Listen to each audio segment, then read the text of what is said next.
hockey game. What a goddamn hockey game that was. Thank God this series delivered something that was actually fun to watch, enjoyable, no loser bullshit at the end. No, that was instead of a bunch of crap at the end that we've seen in all the games so far this season. No, instead, we got one of the absolute best defensive efforts we have seen out of the Golden Knights all season long, potentially maybe in the 6 damn year history of this organization. One of the best defensive games we've seen in this building.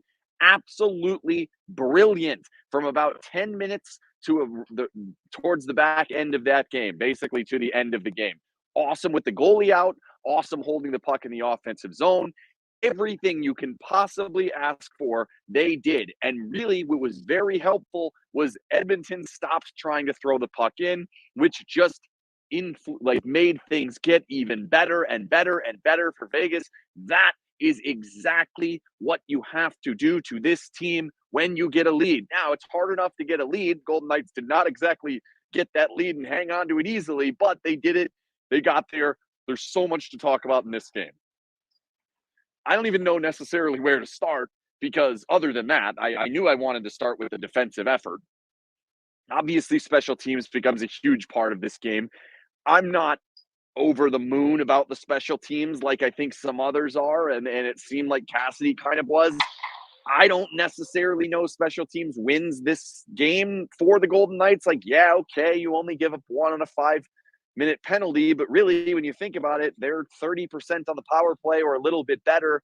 They have 2.5. They're supposed to get 1, right? Like, that's how it's supposed to work. So you give up the 1, whatever. There were some interesting comments that I heard. Oh, we are spilling stuff onto the ice right now as they cover the ice up. I wonder how much you can hear all of that. They're covering up the ice down there right now. There must be a concert in here or something. But then hopefully we're not back for game 7 because that would be fantastic if we don't have to.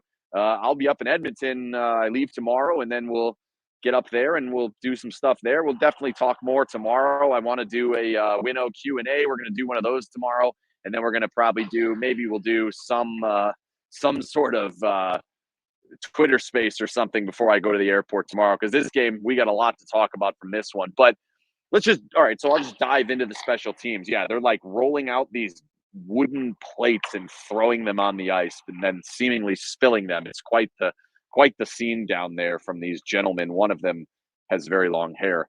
I may be jealous. It's hard to say. But so special teams.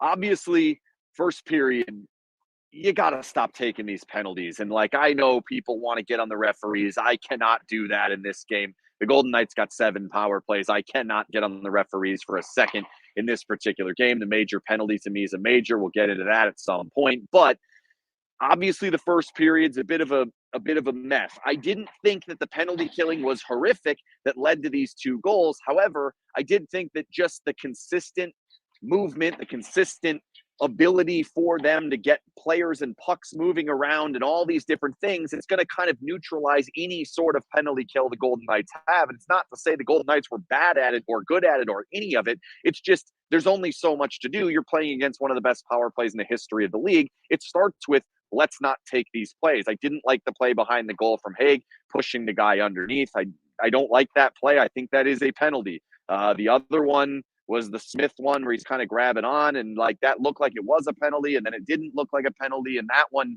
it is what it is. I said it coming in. We knew it coming in. They're going to call penalties tonight. It's probably going to go down in the next game. So that is beneficial because now we've had a game with a bunch of them and the game kind of stayed under control. So now we're probably headed the other way. So that's probably a good thing up there in game 6, as the Golden Knights could have a chance to play a little bit more 5-on-5. They get their 2 goals. The Golden Knights power play is generating chances, but I thought the entries weren't as good as they have been at different times in this series. I didn't think that really the chances were as dangerous until we get to that 5-on-3. Now, the 5-on-3, Woodcroft said he didn't like the call. I kind of did. I understand his point where there's a ref looking right at it. He doesn't call it, and the guy 80 feet away does. However, I was 300 feet up in the air, and it looked like a penalty at the beginning for me. The high stick then makes it a 5-on-3. Personally, you guys know, we've watched all the games. 5-on-3 is usually not great for the Golden Knights. In this particular case, they did the simplest thing and got a hell of a play from Mark Stone. It also kind of dinks off the inside of the post. And it's like, all right, finally, something has kind of bounced the way that we want. And then within, 15 seconds later, another one bounces another way and goes right onto Riley's stick. He shovels it in, and we've got that one. The next shift after, it's the one that really excites me the most, because that's how the Golden Knights have to win. Okay, now you've tied the game. Now you've taken the lead, and you've done it on the power play. Now we're playing a 5-on-5 shift that you're going to expect for them to push back a little bit. And at that moment, Vegas gets out there, and Eichel, who had probably the best game of the series for me, I think he's been absolutely I just thought he was terrific in this game. So impactful offensively, comes out and does what he was doing all night long tonight. And that was generating speed through the neutral zone, getting the entries, holding the puck along, and then making the play that is going to create more and more and more zone time. Eventually, that puck works its way back up to Haig. He gets one through, thank goodness, because we've seen a lot of those that have kind of come out the other side. This one, he actually gets through. It finds a seam. It finds its way to the goal. And now all of a sudden it's 4-2. And the Golden Knights can go into what was a much different style, in my opinion. I got to watch it back because I was told by one player that it was not. I do think they started to play a little bit more conservative in the offensive zone to make sure that they had at least 4, if not all 5, behind the puck for the remainder of the game. And that's, to me, how the Golden Knights are going to be at their best. I'm not sure why we have to wait until they're down to get to that game. But once we had that, we get to that 2-goal lead. Now it's there. For the next whatever amount of time it was before the major penalty, the Golden Knights were doing exactly what they were doing towards the back end of the game as well. And it was just constantly having all this pressure through the neutral zone. And you have an Edmonton team that when they dump it in, Vegas is back on it first, makes the quick play, gets the puck out. Or they say, I don't want to do that anymore. We're going to try to do something through the neutral zone. And you constantly saw mistakes by Draisaitl, McDavid, a whole bunch of different players who can make great plays through the neutral zone, but against 4 or 5 players in the neutral zone, against a well-structured, conservative style of team in that particular position, the Golden Knights are going to be very good at it, and they are well-schooled at it through 3 different coaches. This is the 3rd different coach that has kind of put in different pieces of this neutral zone. It's been a 1-2-2 for a majority of it. It switched to a 1-1-3 last year a little bit under DeBoer, but you can see that similar plan of like when everyone's in there, the Golden Knights are a very tough neutral zone to get through. And we really saw that in that second period after taking the lead. And at that moment, I'm like, okay, we're in a really good spot to not only get to intermission up 2, but also probably come out of it with a really good plan of attack of how to win the rest of this game and then potentially move it forward, understanding that this is the way we want to play and close this thing out in a road game, because they actually play it better when they're on the road. Unfortunately, we get the penalty by Kolazar, which is in the courts now, basically fully cleared up by black pads. It's a ridiculous play. It's a ridiculous time for the play. It's 20 seconds left in the period, and he knows that. They know when they're going over the boards how much time is left in that particular time of the game. It's a shove in the back into the boards from enough far away into the boards. Like, you can't have it. And I know I saw a lot of people, well, Kane did it last game. All right, well, it's a different reffing crew. We're in a different scenario. We're in a different time of the game. It's all different. And the fact is, you can't do it. Like, you can't speed down the highway just because someone sped down the highway 3 days ago in a different country. You can't do it. Like, even though that guy may have gotten away with it, and I understand the comparison. Don't get me wrong. I see it. I get it. I understand the comparison of sitting here saying, look, it is a similar play to what Kane did to Pietrangelo last game. It is. However, that was clearly a penalty last game. It went uncalled. It was probably not a major because Pietrangelo's not injured on the play. That's what leads it up to a major. Now, here we are. We do the same play. It is a major. And in that particular situation, if you're Ekholm, you're going to be hurt and stay hurt for as long as you can possibly be hurt until they make the call that's giving you a 5-minute major, because you're down by 2 goals. That's what's going to happen. You cannot put yourself in that position to give an opportunity to a power play that is this darn good. The Golden Knights end up bailing themselves out with a hell of a penalty kill. They did a great job clearing the puck multiple times. They did everything they needed to do to make sure that it was only the one goal. But it was after that, it was the point after that where the game really turned completely in Vegas's favor, to the point where I'm ridiculously impressed. Like, haven't been this impressed since the Colorado series. I want to see this one more time. And if we do, the Golden Knights are absolutely going to go to the next round. I want to tell you that this Periscope and all Periscopes are brought to you by Kondler & Associates CPAs. KondlerCPA.com is the website, KondlerCPA.com. They are fantastic tax experts in crypto tax, gambling tax, easy taxes, hard taxes, business taxes, you name it. They can help you out on it. Go there, call them up. Tell them SinBin sent you. They'll hook you up with a free consultation. They are fantastic. Multiple people have told me that they have done it during this postseason. I appreciate all of those people. And trust me, I appreciate all of you. Anyone who helps support our sponsors, it goes a very long way. And I think some of you owe me at this point, because I said game 1, game 3, game 5, game 7. That's what I said the Golden Knights are going to win. Here we are, 5 games in. I'm 5 for 5. I hope I'm wrong on game 6, but even if I am right, then we've got 6 in a row, and we got a good shot to get number 7. So please, I've given you the script. Support the sponsors. Go to KondlerCPA.com. Tell them SinBin sent you.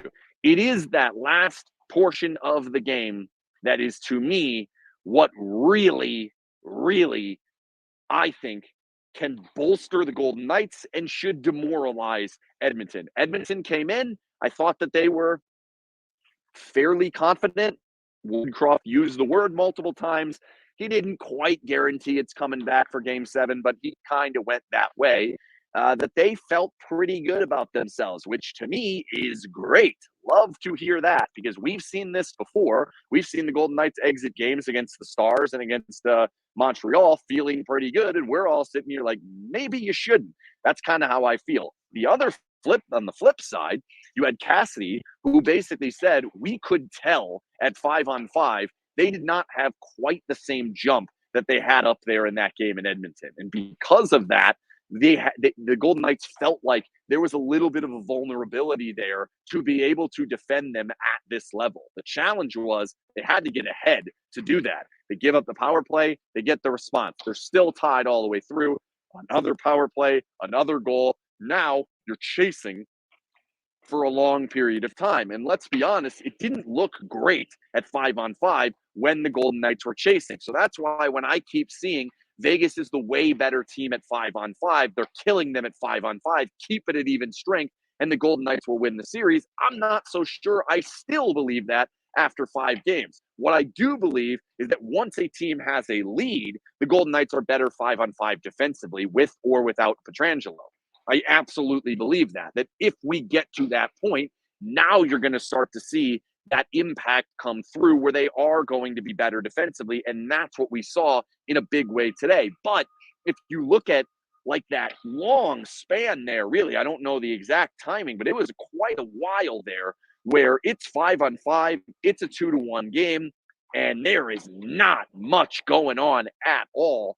That's a part where, to me, I'm not so sure I feel as comfortable as a lot of people do, as certainly in my mentions at 5-on-5. Yes, I think they're better than the Oilers at 5-on-5, but is it enough to overcome the power play disparity?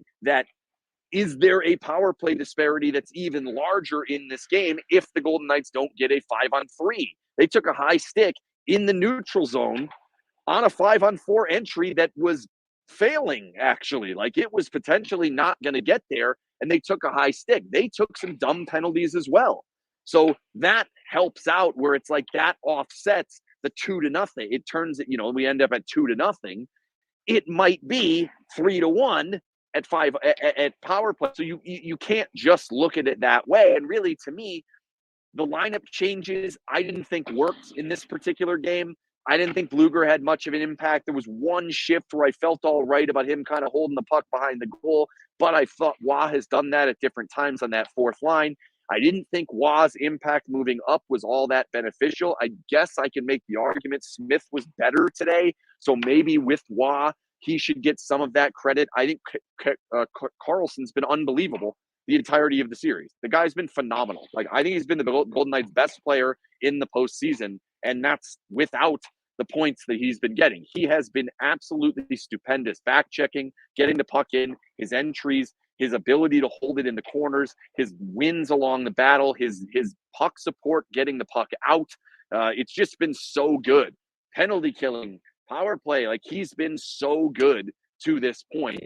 So to me, he continues to be the MVP. And obviously today, coming off the baby yesterday and not having as much rest, it's pretty unbelievable. And by the way, if you haven't seen Cassidy's comments about them needing more babies for next season, it is hilarious. Make sure that you check out the press conference whenever that thing is published. I must have been on TV somewhere because a number of people have already commented on it, but it was hilarious. Make sure you see that. So why is the NHL dragging their feet on a Game 6 start time? I believe it's TV related.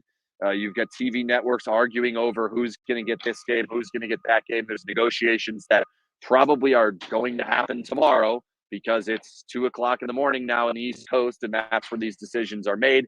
I would imagine the 6th, it'll probably be, because it is the only game, I would guess it is 5 o'clock Vegas time, which would be 7 there. I think it's possible that it's 4 o'clock Vegas time on the Sunday game, so it will be 6 there. I'm kind of rooting for earlier. The earlier it can be, the better for me. It's a little bit easier. But I do think you're looking at early evening for the Golden Knights for in Vegas. So like somewhere between 4 and 5:30 would be my guess. I think it's possible that it could be as early as 3, but that would even kind of surprise me on a Sunday. So we'll see from there.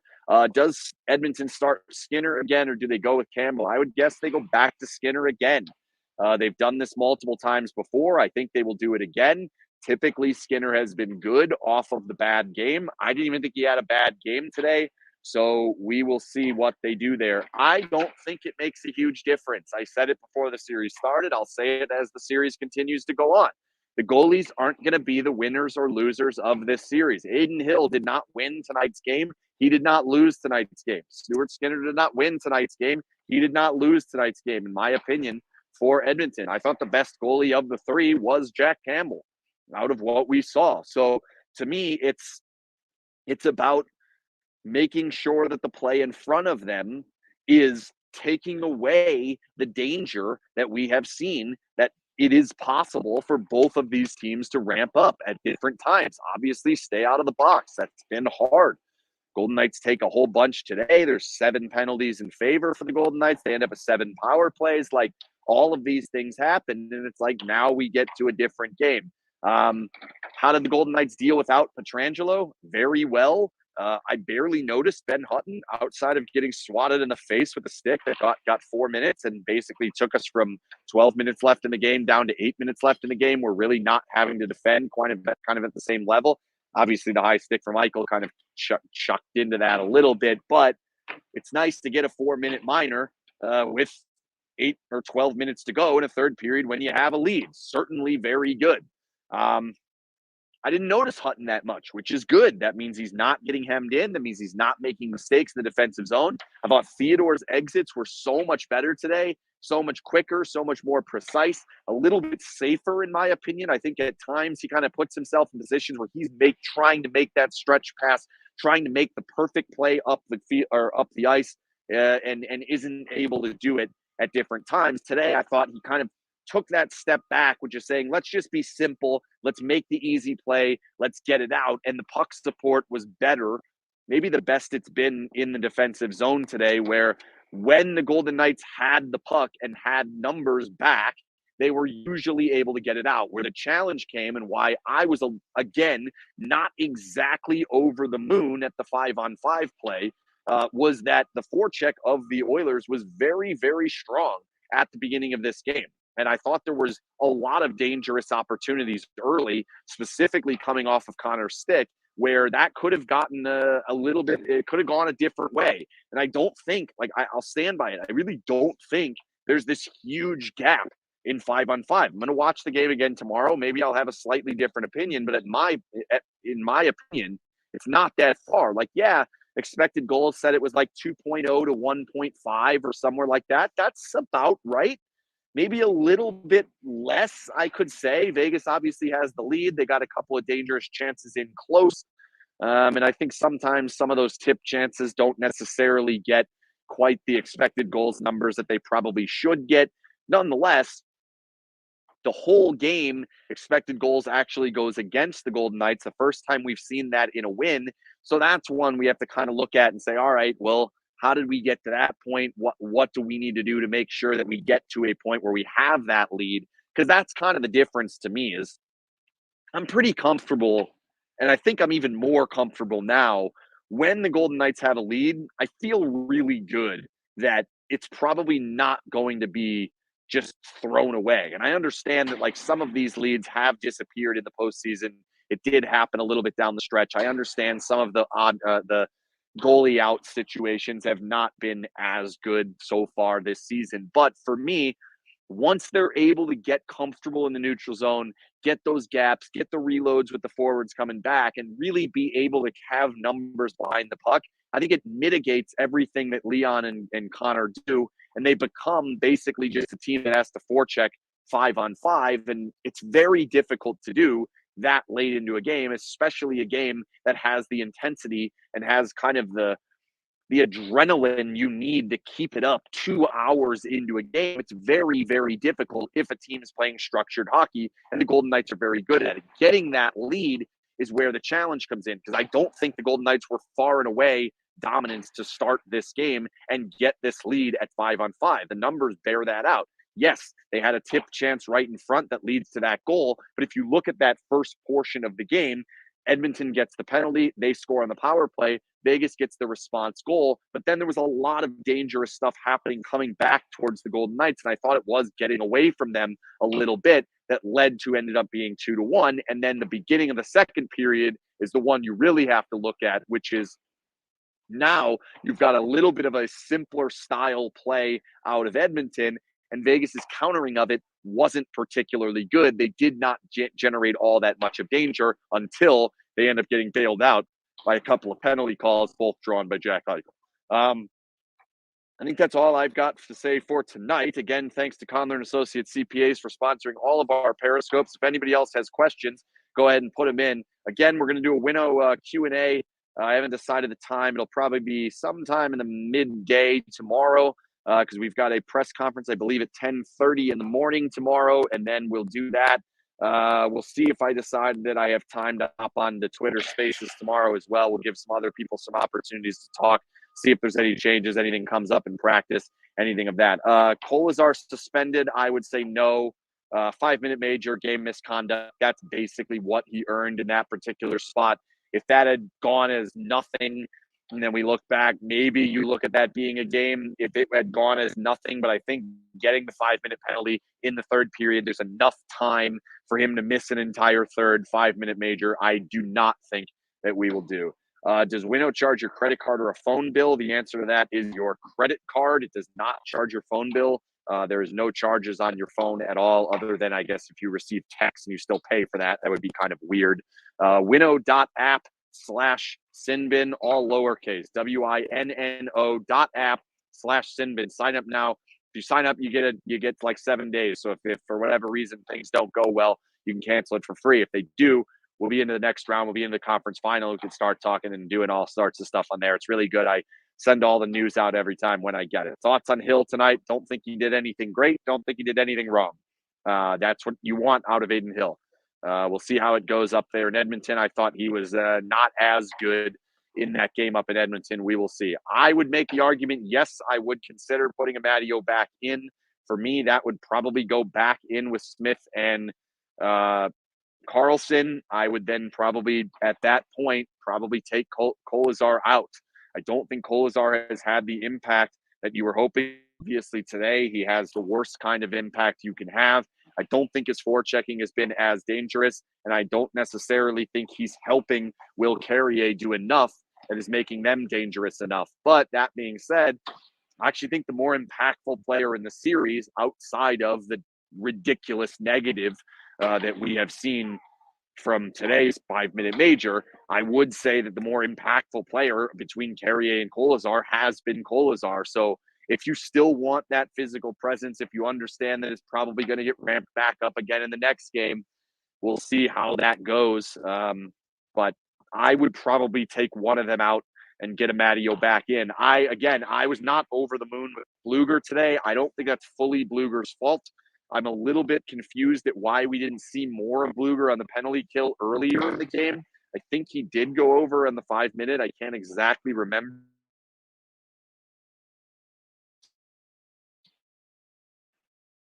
Surprised you're going to put him in the game and not get more out of it. That's it. It appears these guys are trying to make the most noise physically possible, which probably tells me I should get the hell out of here. Thanks again to Kondler & Associates CPAs. I will be on the way to Edmonton. Thanks to Vegas Night and Day Heating and Cooling, VKDAC.com for sponsoring our travel. I'll be back up there in Edmonton. We'll be there for Game 6 whenever the hell the NHL decides when and what they're going to do. Please don't change the date. Just don't change the date again. That's all I ask. That's it. More coming up tomorrow, of course. Good night, everybody. Golden Knights are up 3-2. Second round, good shape. 9 wins to go. 1 to get to the Western Conference. 9 wins to go to win the Cup. There's a real shot they do it. There is a real shot they do it. I've been growing more and more believer of this team. Mark Stone's in there. They're looking good, staying pretty healthy to this point. Like, it is looking good. They have a great shot to do it. Game 6 is going to be very difficult, though. Winning up there, knocking this team out, it is not going to be easy, but there's no reason the Golden Knights can't do it. We'll talk about it then. See ya.